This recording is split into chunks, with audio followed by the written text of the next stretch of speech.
My name is Frances Holbrook. I'm 32 years old. Last Tuesday, my 8-year-old daughter came home from my sister-in-law's house, wearing a pink bucket hat she'd never owned. Lily held the brim with both hands. She wouldn't look at me. I crouched down and smiled. "Cute hat, baby. Where'd you get it?" "Nothing." "Lily, take off the hat for me." I lifted it gently. Her auburn curls, 14 inches of thick, spiraling red, were gone, hacked to uneven tufts. Close to the scalp on one side, jagged on the other.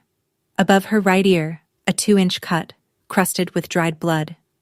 In the plastic bag she carried, her braid, wrapped in a tissue. Like a souvenir. Auntie said my hair wasn't fair to Chloe and made me wear this all day. What I did over the next 72 hours cost me my in-laws, nearly cost me my marriage, and dismantled the only extended family my daughter had ever known. I would do every single part of it again. Welcome back to Calm Drama Stories. This is where real family situations meet real consequences. No shouting matches, no fantasy revenge, just what actually happens when a quiet person stops staying quiet. If this one hits close to home, drop a comment below and make sure you're subscribed so you don't miss what comes next. I should back up. I entered the foster system at 6. My parents died in a highway pileup outside Akron. A Tuesday in January. Black ice. 3 cars. I went to my first foster home that Friday. Then a second. Then a third. Nobody was cruel. Nobody stayed. By 17, I'd aged out of the system with a GED, a duffel bag, and a very clear understanding of one thing. I would build my own stability, brick by brick, and nobody would take it from me. I worked nights at a gas station, studied days, earned my nursing degree at 22 from a state school that cost me $41,000 in loans. Got hired at a community hospital in pediatrics. I was good at it. Sick kids don't care about your backstory. They care whether you're steady. I met Daniel Holbrook when he brought his sister Megan into the ER for a sprained wrist. He was 25, tall, kind, embarrassed about his parking job. He asked me out in the hallway while Megan was getting x-rayed. I said yes before he finished the sentence. We married when I was 23. I'd saved $42,000 by then, every dollar tracked, and put it down on a small house on Ridgewood Lane. My name, my down payment, our home. Lily came a year later, red hair from somewhere deep in whatever gene pool I'd never get to trace, wild curls that corkscrewed in the humidity. She looked nothing like Daniel's side. When Patricia, Daniel's mother, held Lily for the first time at the hospital, she studied the baby's face and said, "She looks nothing like a Holbrook." I smiled. I thought she meant it as a compliment. I was wrong about that. I was wrong about a lot of things that year. Holidays were the hardest and the best. In foster care, holidays meant watching other families through windows. At the Holbrook table, I had a seat. It wasn't a good seat, and nobody passed me things without being asked, but it existed. Patricia wrote place cards in calligraphy every Thanksgiving. Mine always said Frances, not Frances Holbrook, just Frances. Like a guest who might not return. But Lily had cousins. Lily had a grandmother who bought her birthday presents. Always practical, never quite right, but wrapped in paper with a bow. Lily had Sunday roasts and Easter egg hunts and a stocking at the Holbrook fireplace with her name in glitter glue. I would have sat at the end of 100 tables to keep that for her. The Holbrook family operated on a simple principle. Patricia decided, and everyone complied. She was 61, widowed 8 years. She lived alone in a 4-bedroom colonial on Maple Drive that she kept like a museum. Plastic on the sofa, no shoes past the foyer, Sunday dinners mandatory. Miss a Sunday, and you'd hear about it for the next 4. Daniel was her younger child. Quiet, reliable, the one who mowed her lawn and fixed her gutters. He loved his mother the way soldiers love chain of command. Not always willingly, but deeply. Megan was the older one, 35, divorced, raising 9-year-old Chloe alone. 3 years back, she'd lost her job at a marketing firm and announced she was pivoting to content creation. Patricia wrote her a check for $12,000. Ring lights, A camera. Editing software. An investment, Patricia called it. Megan has always been the creative one. Megan's Instagram, @MeganMakesItWork, sat at 78,000 followers. Her niche was the aspirational single mom. Meal prep Sundays, Chloe in matching outfits, real talk captions about doing it all. The comments were kind. The sponsorships paid just enough. And me? I sat at the end of the table every Sunday, not because there were no other seats. Patricia set my plate there. Every week. Farthest from her. Closest to the kitchen. Francis, could you grab more bread? Francis, the gravy's getting cold. Francis, you don't mind, do you? I never minded. That was the deal I'd made with myself. Any family, even one that seated you by the door, was better than no family. Lily deserved cousins. Lily deserved Sunday dinners and holiday traditions and a grandmother who remembered her birthday. Patricia called Lily the redhead. Every time. Not Lily, not sweetheart. The redhead. She'd say it the way you might describe a feature on a house you're considering buying, not with dislike, but without attachment. How's the redhead doing in school? The redhead's gotten tall. I told myself it was a term of endearment. I told myself a lot of things that year. I believed it all completely. Right up until I didn't. Here's what you need to understand about Megan's account. It wasn't a hobby. It was an identity. 3 months before the spa day, her engagement dropped 40%. Her juice sponsor pulled out. A children's clothing boutique stopped answering emails. 78,000 followers, and the algorithm had moved on. So Megan tried something new. She started a series called Cousin Glow Up, Lily and Chloe doing hair, trying outfits, mini makeovers. Harmless, right? The first video tripled her usual views. Comment sections lit up, but not the way Megan wanted. OMG, the redhead is stunning. Chloe's cute, but that other girl is a whole model. More of the curly-haired one, please. I watched Megan delete those comments in real time. She'd sit on Patricia's couch during Sunday dinners, phone in hand, thumb swiping. Delete, delete, delete. Then the framing changed. Lily appeared from the neck down. Lily wore hats. Lily stood behind Chloe. The camera angle shifted so you could barely see the red curls. Once, I opened Megan's story and Chloe was sitting in front of the ring light at home. Just sitting there, staring at it, alone. The child lived inside her mother's frame. I mentioned it casually to Daniel. I'd rather Lily's face not be on Megan's account. He relayed it to Megan. She texted me directly. It's family content, Francis. Relax. Patricia called the same evening.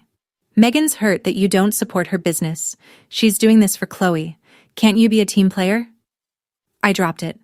The way I always dropped things. The way foster kids learn to drop things. Quietly. Quickly. Because making noise means getting moved. That instinct kept me safe for 26 years. It almost destroyed my daughter. I should mention one more thing about the Cousin Glow Up series. The third episode, the one before the spa day, had 42,000 views. Megan's best performing video in 8 months. In the comments, someone wrote, "The redhead's hair is everything. Please do a whole tutorial on those curls."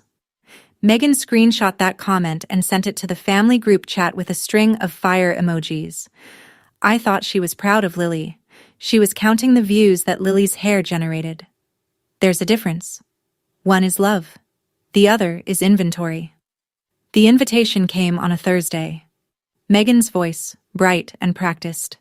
Saturday, cousin spa day at my place. Face masks, nail painting, hair braiding. Chloe's been begging for it.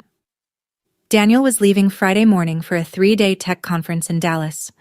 I'd be pulling a 12-hour night shift at the hospital Saturday into Sunday. I hesitated. Megan noticed. "Francis, come on. It's facials and glitter polish. The girls will love it." Patricia called 30 minutes later, right on schedule. "Let the girls have fun, Francis.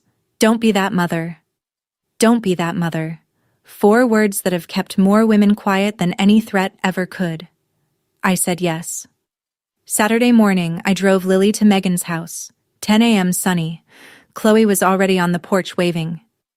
Inside, I could see face mask packets on the coffee table, nail polish in a row, towels stacked. Everything Instagram ready. Lily unbuckled her seatbelt and ran up the walkway without looking back. Megan met her at the door. Big smile. "We're going to have so much fun." I noticed the ring light. It was already set up in the living room. Tripod beside it. I told myself it was just for fun. "Megan, no posting Lily's face, okay?" She waved a hand. Of course, of course." Lily disappeared inside. The door closed. I sat in the driveway for a moment, keys in my lap, and felt something I couldn't name. Not worry exactly.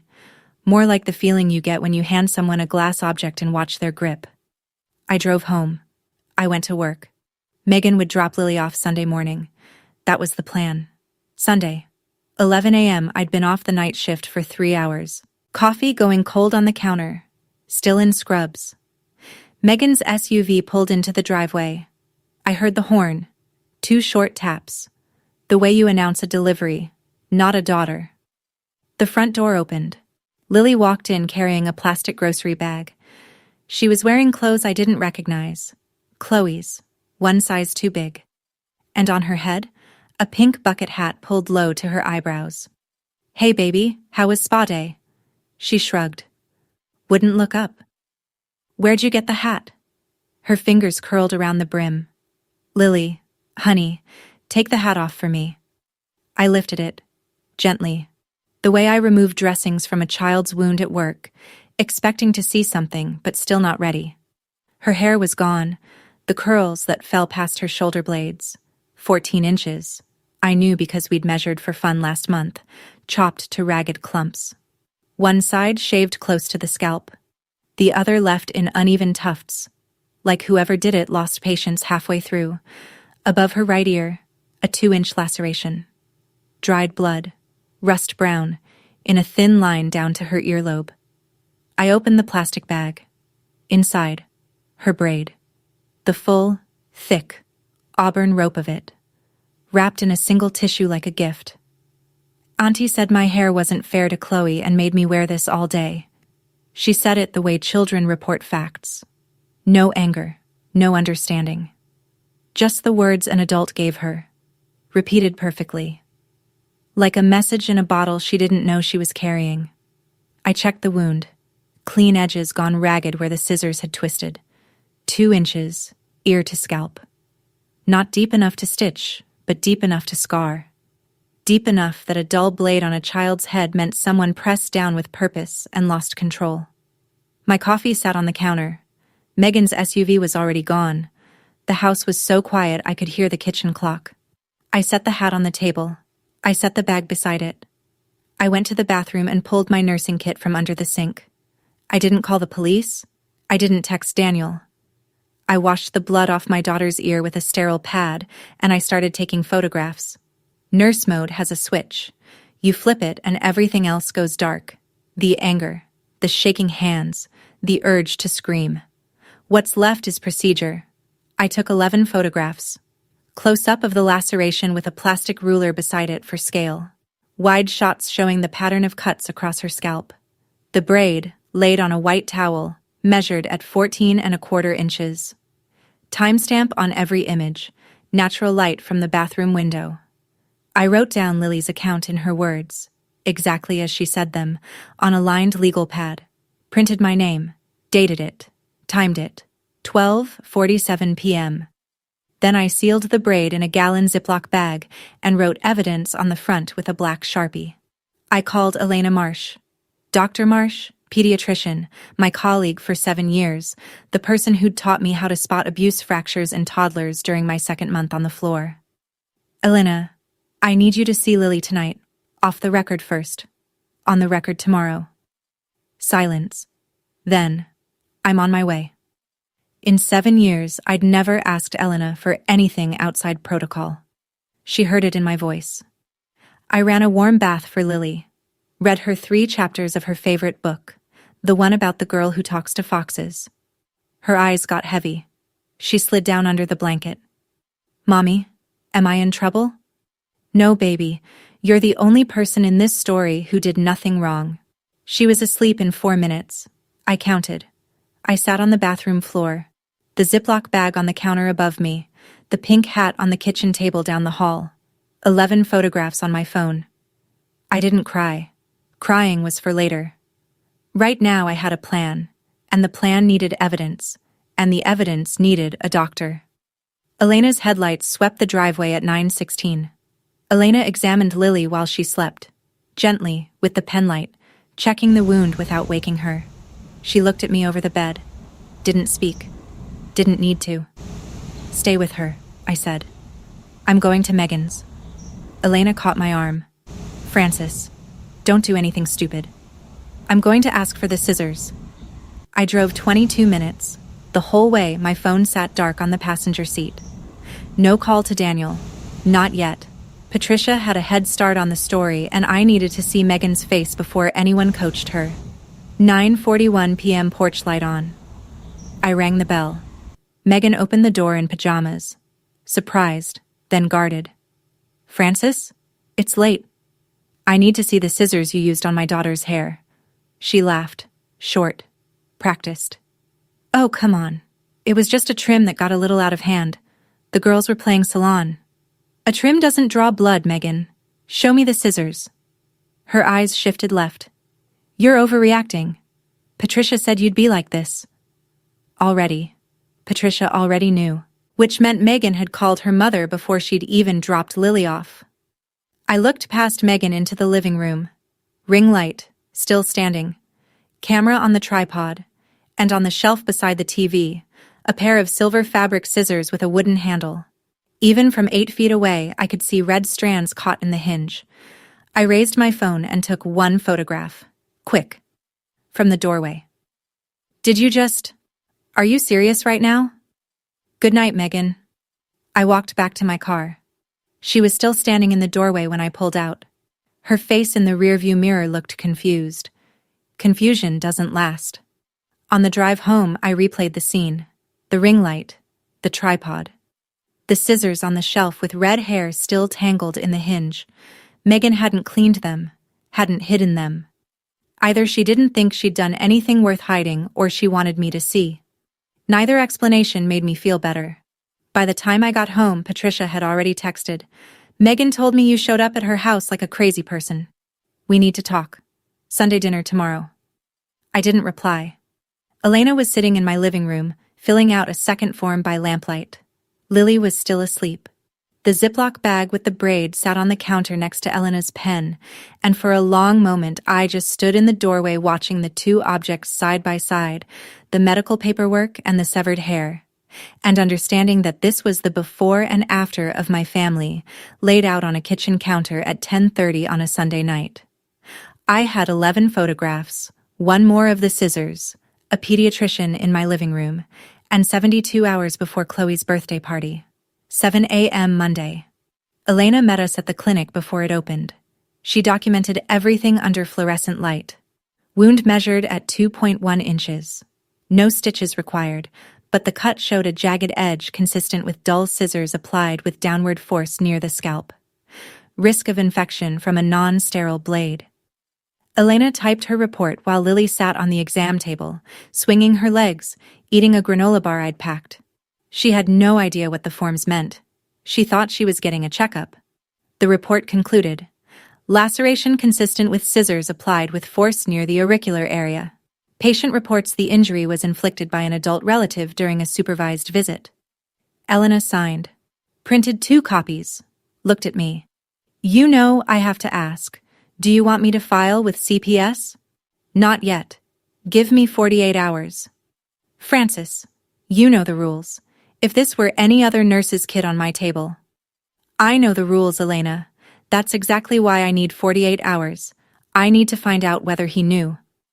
She gave me the copies. She didn't argue. In 7 years, she'd learned when I meant something. I sat in the hospital parking lot and called Daniel. First time since Saturday morning. Hey, babe. Mom told me Lily got a little haircut at Megan's. She said Lily asked for... Daniel. There is a 2-inch cut above your daughter's right ear. There's blood. I have photographs and a medical report from Dr. Marsh. I'm sending them now. Silence. Long. The kind where you can hear someone rearranging their understanding of the world. I'll be home tomorrow night. Good. I hung up. He'd said tomorrow. Patricia had said Sunday dinner. The race to frame the story was already running, and I was one step behind the woman who'd been telling it since Saturday afternoon. Patricia called at 2 p.m. Her voice had the particular sweetness she used when she wanted compliance. Frances, sweetie, I think we need a family conversation before this gets out of hand. Megan is very upset.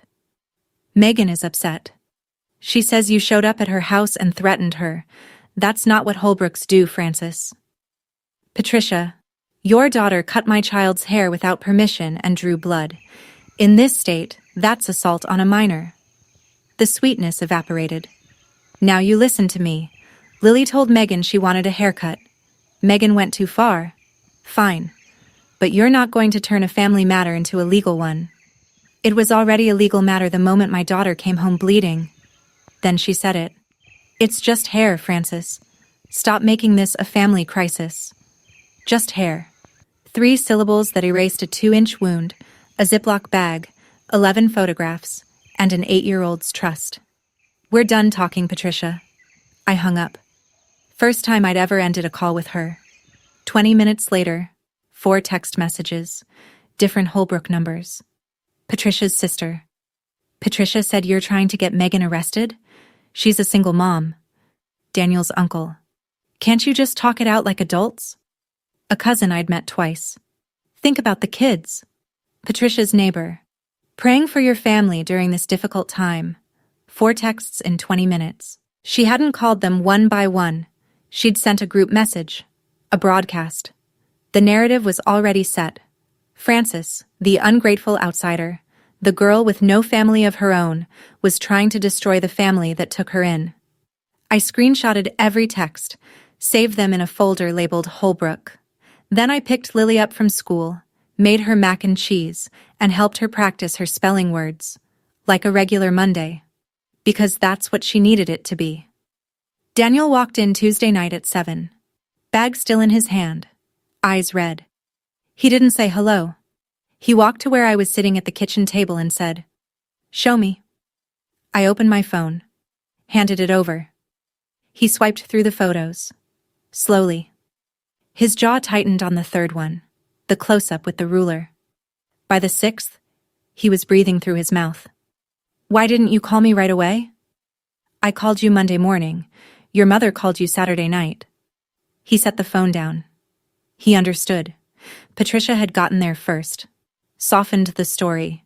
Made it a haircut, not an injury. "Look, Megan made a terrible mistake, but can we handle it within the family?" "Daniel, if a stranger at a park did this to Lily, what would you do?" "That's different." "How?" He had no answer. The honest kind of silence. The kind where the person knows what they'd say is indefensible. I laid it out. "Your mother has been calling relatives all day telling them I'm unstable and trying to destroy Megan. I haven't called anyone except Lily's doctor. So you tell me, who's making this a crisis?"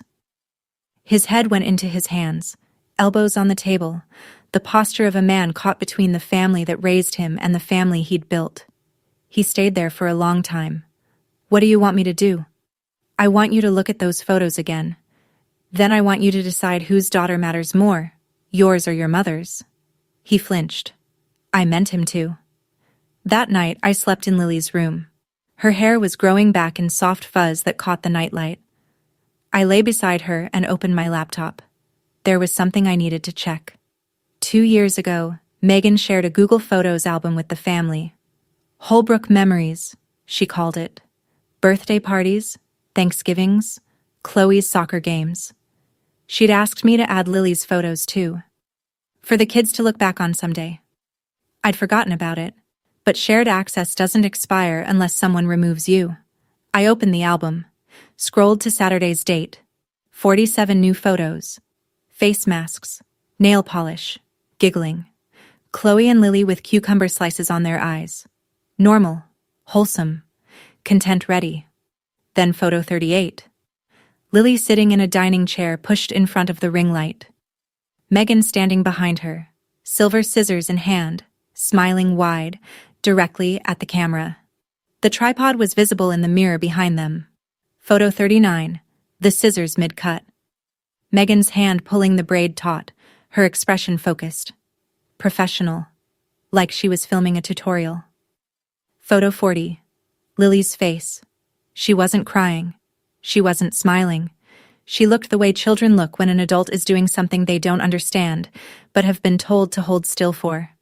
After photo 40, 6 more had been uploaded and then deleted. The shared album still showed their thumbnails, small, blurry, but visible. Google keeps deleted photos in a recovery folder for 30 days. Even at thumbnail size I could see it. Photo 43. Lily's hand pressed against her ear, a dark smear. The pink bucket hat already on, pulled low. She photographed it. She set up the ring light. She had Chloe watching from the couch. This wasn't a spa day that went wrong. This was a content shoot where the talent bled. I screenshotted every thumbnail, saved the metadata. Timestamps, upload times, deletion times. Then I found the Google Drive. Megan's shared Google Drive folder was labeled Content Drafts. She'd given me access 2 years ago when she'd asked me to review a family montage for Thanksgiving. She'd never removed the share. Inside the folder, sorted by date, dozens of video files, each one titled Dated, formatted for upload. Megan ran a tight operation. The most recent file, Cousin Glow Up _ episode 4 _ final.mp4. Dated Saturday, 4:47 p.m. I pressed play. The video opened on Lily and Chloe in face masks, laughing. Upbeat music. Text overlay. Cousin Glow Up EP4. 3 seconds of Megan's voice. Okay girls, time for the big makeover. Cut to Lily in the chair. Ring light on. Megan brushing Lily's curls slowly, letting the camera catch the color. Voiceover. Lily's got this incredible hair, right? But today we're giving both girls a fresh summer look. Then the scissors appeared. Silver handles. Megan positioned the braid. Smiled at the lens. She cut. She kept cutting. The braid came free in one pull. Megan held it up to the camera like a trophy. Lily sat frozen. At 2 minutes, 14 seconds, the scissors caught the top of Lily's ear. Lily yelped. A small, sharp sound. Megan's hand jerked. Her voice went flat. Oh, whoops, that's just a little nick, sweetie. The video cut to black at 2:18. The rest, the blood, the crying, whatever came after, had been edited out. The file was titled, Exported, rendered in 1080p, ready to post. She only didn't upload it because of the blood. I downloaded the video, saved it to my cloud, backed it up on a thumb drive. On the desk beside my laptop sat the Ziploc bag with the braid. 14 inches of my daughter's hair, sealed in plastic, next to a 3-minute video of the woman who cut it smiling for the camera. I watched the video a third time. Each viewing, something new. The ring light's reflection in Lily's eyes. Megan rehearsing her intro twice. Chloe on the couch in the background, holding a throw pillow against her chest, not moving. And Lily, my Lily, sitting perfectly still because she trusted the adults in the room. I closed the laptop at 1:22 a.m. I didn't sleep. If you're sitting here thinking you would have driven back to that house at 2 in the morning, I understand. But I've worked in pediatrics for 7 years. I've watched cases fall apart because someone reacted before they documented. Evidence vanishes. Stories shift. Witnesses develop amnesia. So if you're the type who knows that patience isn't weakness, hit subscribe. This story is nowhere near finished. Wednesday. Patricia summoned a family meeting at her house. 7 o'clock. Everyone needs to be there. Daniel thought we should go. Let's hear them out. Maybe Megan's ready to apologize. I agreed, but I brought my phone with every screenshot, every timestamp, every photo. Not to show. Not yet. To know I had it. Patricia's living room was arranged like a courtroom. Coffee on the sideboard. Cake. Lemon. Megan's favorite. Uncle Ron and Aunt Deborah on the love seat. Megan on the couch, tissue in hand, eyes already red. Patricia opened. We're all family here.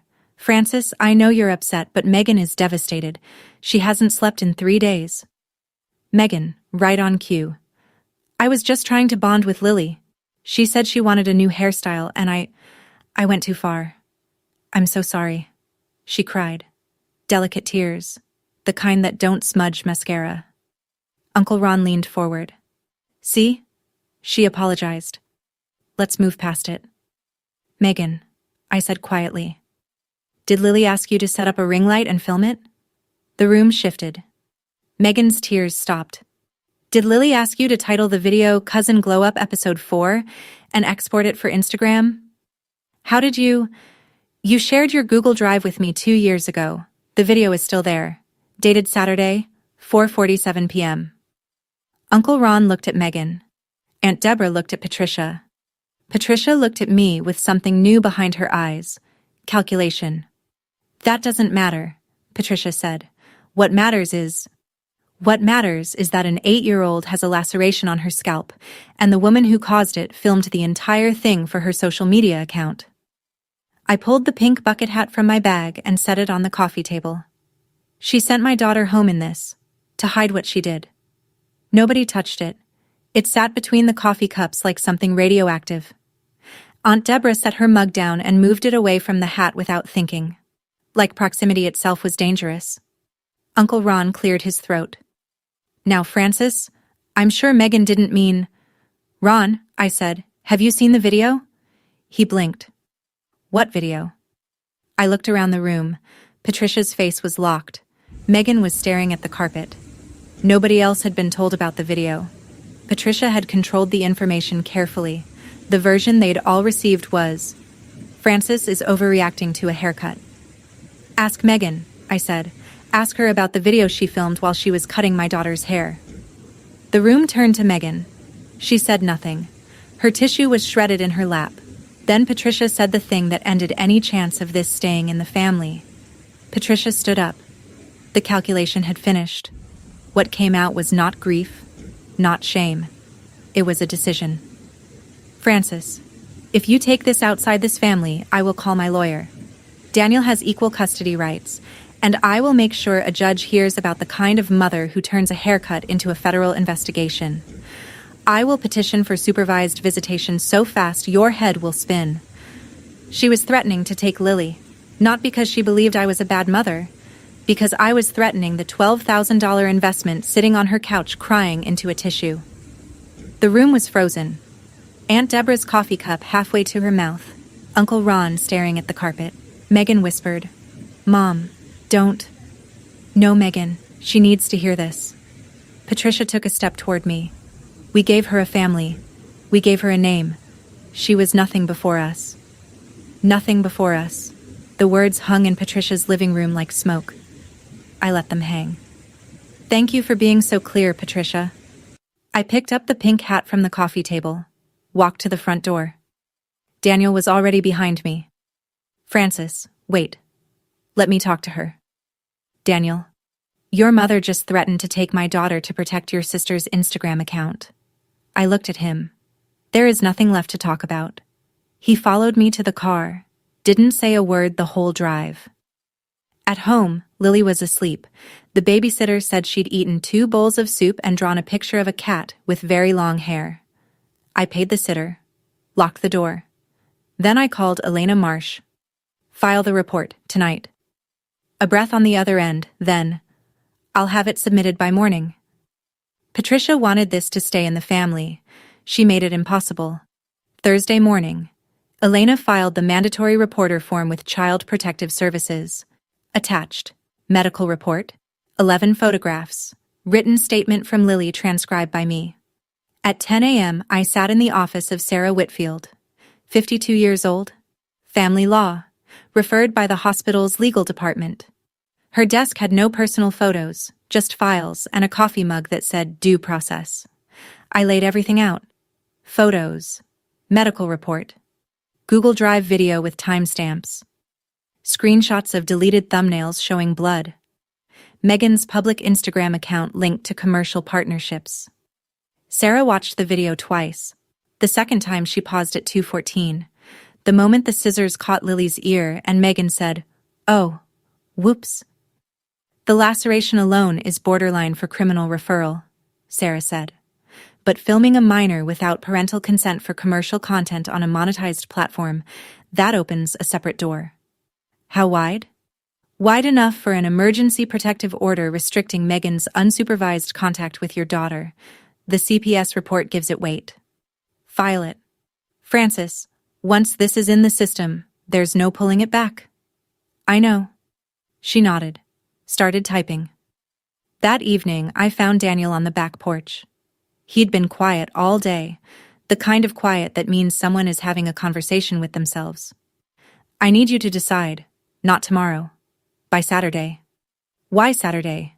Because Saturday is Chloe's birthday party. 50 people. A live stream. And your sister sent me an invitation 3 weeks ago. He looked at me. Auntie said my hair wasn't fair to Chloe. I repeated our daughter's exact words. That's what Lily told me, Daniel. Those were the words your sister put in her mouth. He closed his eyes. She really said that? Word for word. CPS contacted Megan that afternoon. Her phone rang 14 times in 1 hour. I know because Daniel's phone rang 14 times too. Thursday night. Megan went live on Instagram. I didn't watch it in real time. A colleague texted me a screenshot. Megan sat in her content chair, ring light on, eyes glistening. Perfect lighting. Some of you may have noticed I've been quiet this week, she said. I'm going through something really hard with a family member. Someone I trusted took a private situation and is trying to turn it into something it's not. She paused, wiped one eye. I'm a single mom. I make mistakes, but I love my niece, and I would never, ever hurt a child. Her followers responded exactly the way an algorithm-trained audience responds to vulnerability. Stay strong, Mama. We believe you. Haters gonna hate. You're an amazing mom. Don't let anyone tell you different. She didn't name me.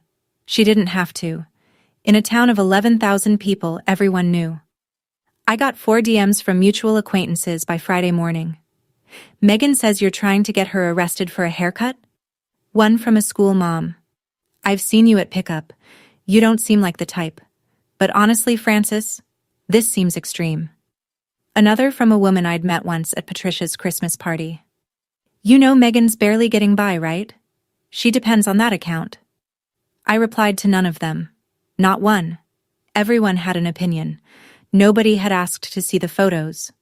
Nobody had asked how Lily was doing. 4 messages about Megan's feelings. 0 about my daughter's ear. Every nurse learns this. The person who speaks first controls the narrative. The person who speaks last controls the outcome. My only action was a screenshot. Megan's public monetized account, the same one that commercially exploited my daughter's image, was now posting tearful content about an active CPS investigation. I forwarded it to Sarah Whitfield with one line. She's using her commercial platform to shape public opinion about an open case. Sarah wrote back, save everything. This actually helps. 2 days. Chloe's birthday party was Saturday at 2 p.m. 50 guests, a live stream, and an invitation still hanging on my refrigerator, held up by a magnet shaped like a sunflower. Friday morning, I dropped Lily at school. Her teacher, Mrs. Porter, caught me in the hallway. Mrs. Holbrook, can I speak with you? She pulled me into the empty classroom. Lily told the class about her haircut yesterday. She showed them her ear. She said her auntie did it. I waited. I filed a report with administration. I wanted you to know. Thank you. Mrs. Porter touched my arm. She also said, and I'm quoting, my mom took pictures so nobody forgets what happened. I just want you to know your daughter trusts you completely. I made it to the car before my hand started shaking. 7 days of steady. 7 days of nurse mode. Mrs. Porter's sentence cracked it for about 90 seconds. Then I put the car in drive. At the hospital, 2 colleagues, Dara and Kim, both floor nurses I'd worked with for years, found me in the break room. Elena told us, we saw Megan's Instagram post. What do you need? 2 things. Witnesses who can confirm Lily's injury on the record if it ever comes to that, and someone to watch her Saturday afternoon. Dara pointed at herself. Kim nodded. At 4 p.m., my phone rang. Unknown number. I answered. Francis, this is Janet Pruitt. I live next door to Patricia. I knew Janet. 58. 4 grown kids. Attended the same church as Patricia. I'd spoken to her maybe 5 times in 9 years. Patricia's been telling everyone in the neighborhood you're mentally unstable and trying to ruin Megan's life. I want you to know. I don't buy it. And I'll be at that birthday party tomorrow. Janet, when you're there, I may ask you to look at something. Honey, I raised 4 kids and buried a husband. You don't have to explain a thing. For the first time in a week, I exhaled all the way. Friday night, Lily in bed. Daniel and I at the kitchen table with the overhead light and nothing else. My mom called again. He said it flat, tired. She says if you go to that party tomorrow, she'll call the police for harassment. I was invited, 3 weeks ago, by your sister. I know. He pulled out his phone, set it on the table between us. I watched the video. My chest went tight. When? This afternoon. Mom kept saying it was photos, fun photos. She told me you were twisting everything. So I opened the drive folder myself. He was staring at the table. I watched my sister cut our daughter's hair while smiling at a camera, Francis. I watched her hold the braid up like she'd won something. And I called Mom. I told her I saw the video. She said. He stopped. Started again. You shouldn't have been looking through Megan's private files. I let that sit. That's her answer, Daniel. Your daughter is bleeding in a video, and your mother's concern is that you saw it. He wiped his face. Rough, like he was trying to rearrange it. I'm coming with you tomorrow. Are you sure? Because once we walk in there, you can't take it back. I should have said something Monday. I should have said it Saturday when Mom called me in Dallas. I believed her because I always believe her, and His voice broke. I'm sorry. He put his hand on the table, palm up. I didn't take it. Not yet. But I didn't pull away. Some things you rebuild 1 inch at a time, the same way hair grows back. We sat like that for a long time. The kitchen clock ticked. Saturday was 12 hours away. Saturday, 9 a.m. party at 2. I showered, put on a plain blue blouse and dark jeans.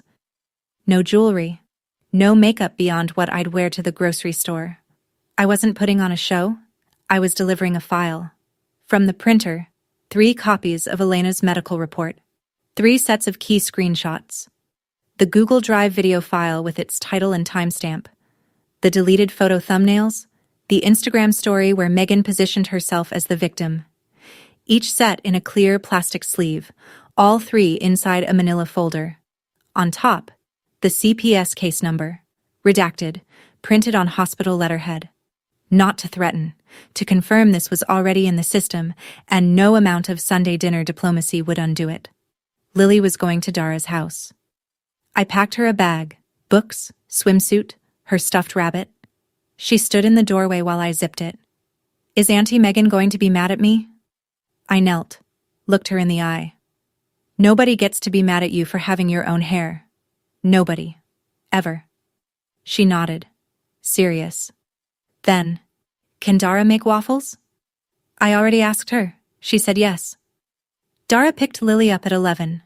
Lily waved from the back seat. I waved back. Daniel was already in the car.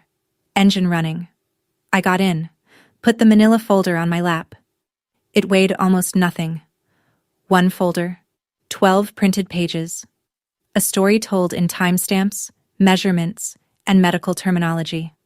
We drove 18 minutes to Patricia's house in silence. The radio was off. The windows were up. Daniel kept both hands on the wheel. You don't have to say anything, I told him. Just stand next to me. I'll be there. I believed him. For the first time in 6 days, I believed him. Patricia's backyard looked like a catalog. Pink and purple balloons tied to every fence post. A banner across the porch. Happy 9th birthday, Chloe. A long table draped in white with a 3-tier cake at the center. Streamers, confetti, 50-some guests milling around with paper plates. And the ring light. Set up near the cake table, Megan's phone on a tripod, red recording dot already blinking. She was live streaming the party. Megan spotted us first. Her face did something fast.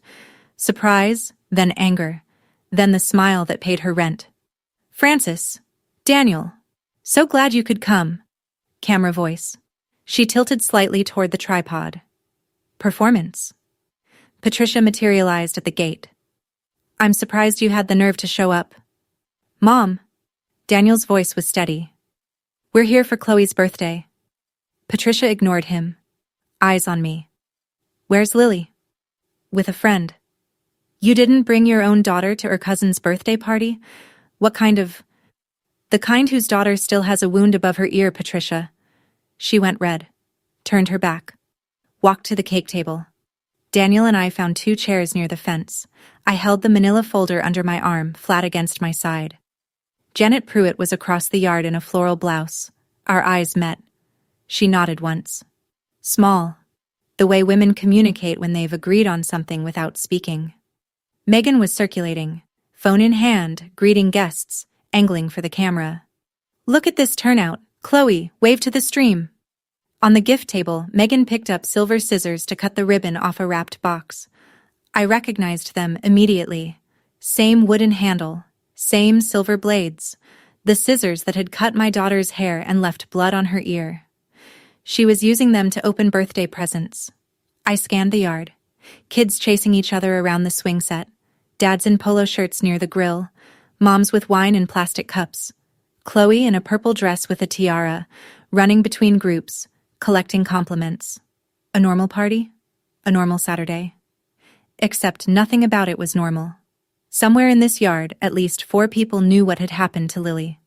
Patricia, Megan, Daniel, me. And the gap between what the crowd believed and what we knew was so wide you could fit every balloon, every streamer, every slice of birthday cake inside it and still have room. My grip tightened on the folder. We're getting to the moment I know you've been waiting for. But real quick. If you've ever sat at a gathering surrounded by people who hurt your child and had to hold yourself together, I see you. If you're still sitting at that table right now, I hope this story gives you permission to stand. Like and subscribe if you're still here. Stick around. What happened at that party rewrote everything. Cake time. Everyone gathered. 50-some adults and kids in a half circle. Patricia lit the candles. Megan held her phone high, live stream plus recording. Make a wish, baby. Chloe blew out 9 candles, cheering, clapping. Patricia wrapped her arm around Megan and squeezed. My girls. My beautiful girls. I clapped too. This was Chloe's day. She hadn't done anything wrong. After the cake was cut and plates were passed, Megan stepped in front of the portable projector she'd set up on the patio table. Screen mounted on the fence. Okay, everyone, I put together a little video montage of Chloe's year. Some of you might recognize a few moments from our fun cousin spa day last weekend. My hand stopped halfway to my mouth with cake on the fork. She pressed play. The montage rolled. Chloe at the beach. Chloe's school play. Chloe and Lily with cucumber face masks, giggles, green goo, harmless. Then Chloe and Lily painting each other's nails. Sweet. Charming. The crowd cooed. Then an 8-second clip. Lily in the chair. Ring light visible. Megan behind her, fingers in Lily's curls, scissors just entering the frame. Text overlay in cursive. Cousin glow up. Coming soon. Ah, a school mom said. That's so cute. They didn't know. None of them knew what happened 4 seconds after that clip ended. Megan was beaming, scanning the crowd for reactions, working the room. I looked at Daniel. He was already looking at me. His jaw was set, his plate abandoned on the chair beside him. He nodded. I set my fork down. I stood up. The chair scraped on the patio stone. 3 people near me turned. Megan saw me standing. Her smile held. But her eyes went fast, left to right, calculating. Francis? Are you okay? Did you want to say something? Actually, yes. I walked toward the projector. Steady. The way I walk into a room when a child is coding. 1 foot, then the other. No rushing. No wasted motion. People stopped talking. Forks paused. 30, 40 faces turning toward me. I opened the manila folder. Megan's smile cracked. "What are you doing?" Patricia was on her feet. "Francis, this is not the time or the place." "Patricia, you told me on Tuesday that this was just hair." My voice carried, not shouting, just clear. The way a voice carries when there's no noise competing. "You told me Wednesday I was nothing before this family. You told Daniel I was twisting things, so let me untwist them. Right here, in front of everyone." I turned to face the crowd. 50 faces. Janet Pruitt standing now. Megan's Instagram friends with phones half raised. Patricia's church group in a cluster near the lemonade. My daughter came home from this house last Sunday, wearing a pink bucket hat she'd never owned. Underneath it, a 2-inch cut above her ear and her hair chopped to the scalp. Her 14-inch braid was in a plastic bag. A woman near the front pressed her hand to her chest. She was 8 years old. I pulled the first page from the folder. This is a medical report from Dr. Elena Marsh, board-certified pediatrician. It documents a laceration on my daughter's scalp, caused by scissors, consistent with downward force near the ear. I held it up, turned it so the nearest row could read the letterhead. The church ladies leaned forward. One gasped. "This!" I pulled the second page. "This is a screenshot from Megan's Google Drive, a video file titled Cousin Glow Up Episode 4, Final Cut. Filmed in this house last Saturday at 4:47 p.m., the video shows Megan cutting my daughter's hair under a ring light, on camera, with a title card already designed. It was edited, exported, and ready for Instagram." Megan stepped forward. "That is private. You had no right to—" "You shared the folder with me, Megan. 2 years ago. You asked me to review a family montage for Thanksgiving. You never removed my access." She stopped. I pulled the third page. These are thumbnails of 6 photographs that were deleted from the shared family album after the cut. Even at thumbnail resolution, you can see my daughter holding her ear. You can see blood. The yard was silent. Somewhere behind the fence, a neighbor's sprinkler clicked on and off. Megan turned to Patricia. "Mom, do something." Patricia was white, then red. Her hands were fists at her sides. She looked at me, then at the 50 faces watching her, and something inside her cracked open.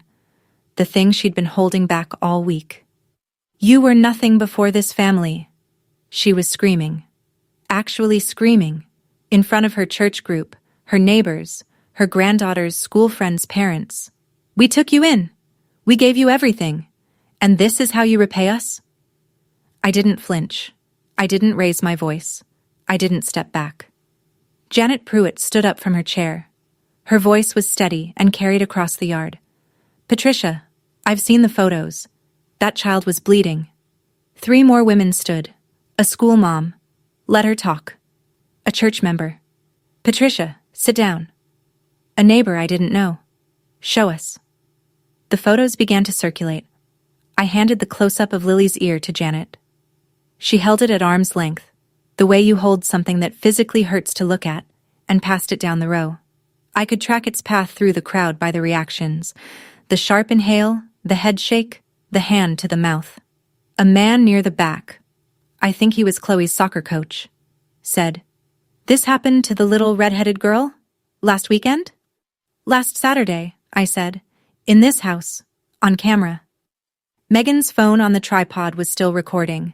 300 strangers watching in real time, and 50 people in the yard, passing photographs of my daughter's wound over birthday cake plates. Megan grabbed for the manila folder. "Give me that.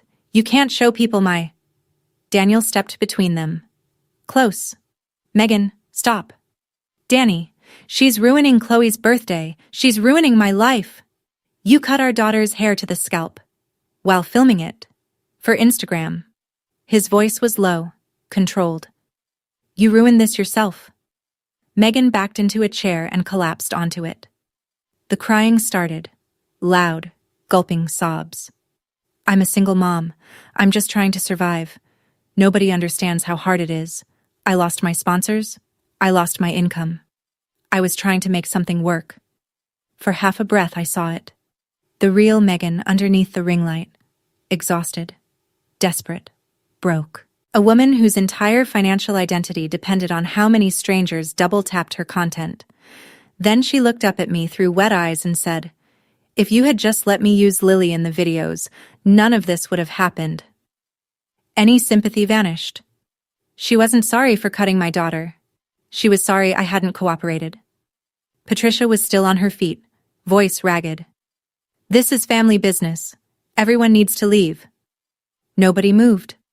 A church lady in a blue cardigan. "Patricia, we all need to see those photographs." I handed the printout of Lily's wound, ruler beside the cut, dried blood, scalp visible, to Janet Pruitt. She looked at it for 3 seconds, passed it to the woman beside her. It traveled down the row, heads shaking, hands over mouths. Megan's phone was still on the tripod. The red light was still blinking. The live stream was still running. She'd forgotten to turn it off. In the chat, someone typed, "Wait, what is happening? Are those real photos?" Another, "Is that blood on a kid?" 340 people watching. I didn't look at the tripod. I didn't look at Megan or Patricia. I turned to face the crowd. I didn't come here to destroy anyone's birthday. I came because last Sunday, my 8-year-old daughter asked me if she was in trouble. She thought she'd done something wrong because an adult cut her hair and told her it wasn't fair. I let that settle. I've filed a report with Child Protective Services. I've filed for an emergency protective order restricting unsupervised contact between Megan and my daughter. I didn't want to do either of those things. I had to. Because when I asked this family to address what happened, I was told it's just hair. I turned to Patricia. She was standing by the cake table, breathing hard, mascara streaked. "You said I was nothing before this family. You're right. I was a foster kid. I had no one. I know exactly what it feels like to have nobody protect you." I kept my voice level. That is precisely why I will never let my daughter feel that. Not for 1 second. I picked up the manila folder, picked up the pink bucket hat from the chair where I'd set it when we arrived, held both. "Daniel, we're leaving." We walked to the gate, through the yard, past the balloons and the streamers and the 3-tier cake with 8 candles already melted down. Nobody stopped us. Patricia was shouting something I didn't turn around to hear. Megan was sobbing. But 50 people were silent. And sometimes silence is the loudest verdict a community can deliver. By the time I pulled into our driveway, the internet had already started doing its work. Megan's accidental live stream peaked at 340 viewers, at least a dozen recorded clips. They spread across local Facebook groups by Saturday night.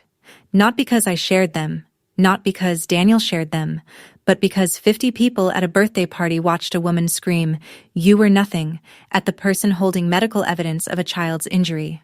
By midnight, Megan's follower count dropped from 78,000 to 61,000. Her last remaining sponsor, a local boutique called Sage and Ivy, posted a one-line statement.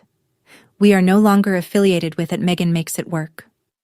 Patricia called Daniel 7 times between 9 p.m. and midnight. He didn't pick up once. My phone stayed dark. I posted nothing, shared nothing, tagged no one.